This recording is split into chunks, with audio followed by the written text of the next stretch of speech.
Master the corporate world. Join IIT. Register now.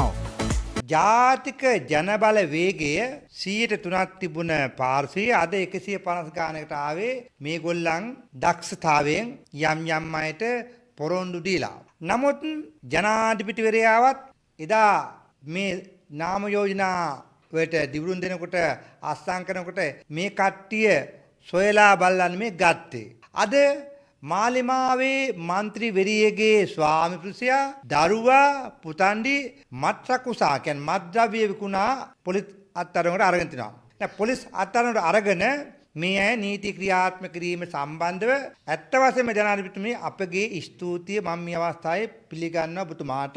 මාලිමාවේ මන්ත්‍රීවරියගේ ස්වාමි පුරුෂයා මෙහෙම කරනකොට අහිංසක දරුවන්ට කොහොමද ඉගැන්වුවේ? රටේ ඉන්න දරුවන්ට ඉගැන්වුවේ කුඩු බොන්නද කුඩු බීලා තොපි මැරියන් කියන එකද?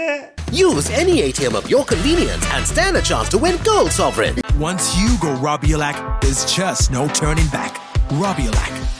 සාමාන්‍ය ගුරුවරයෙක්ගේ වටිනාකම තියෙන ගුරුවරයාගේ එකම යුතුයකම තියෙන්නේ දරුවා පැහැදිලි ගමනක් ඇවිලා කාගේ හෝ වේවා විදුහාපතිතුමාගේ දරුවෙක් වෙන්න පුළුවන් ගුරුවරියගේ ළමයෙක් වෙන්න පුළුවන් වෙනත් දරුවෙක් වෙන්න පුළුවන් මේ දරුවෝ ටික ඔබතුමාලා ළඟට එව්වේ ඉගෙන ගන්න මිසක් ඉගැන්වීම සඳහා මේ ළමයි යහමගට ගන්න මිසක් කුඩු පොවලා ඊළඟට අයිස් ගසවලා ඔබතුමාලා පෝෂණය කරන්න නෙමෙයි. දැන් බලන්න මේ මට මේ සැකයක් ඇති වෙනවා මේ උගන්නපු දරුවෝ සෑහෙන්න දෙනකොට කුඩු මාපියා තොපි කුඩු බීපියව අපි හැදෙන්නම් කියලා ඉගැන්වුවාද කියන එක අපිට සැකයක්. ඒ නිසා මතක තියාගන්න මේ වෙන විට මාලිමාවේ තව කී දෙනෙක් ඉන්නවද දන්නේ නැහැ. කොහේ ඉන්නවද දන්නෙත් නැහැ. සමහර විට අස්සක් මුල්ලක් ගමක් පාසා කසිපු විකුණු මුදලාලා ඇති.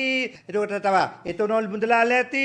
තවත් වෙනකොට තවත් තැනක මේ ඔය අයිස් මුදලාලා ඇති.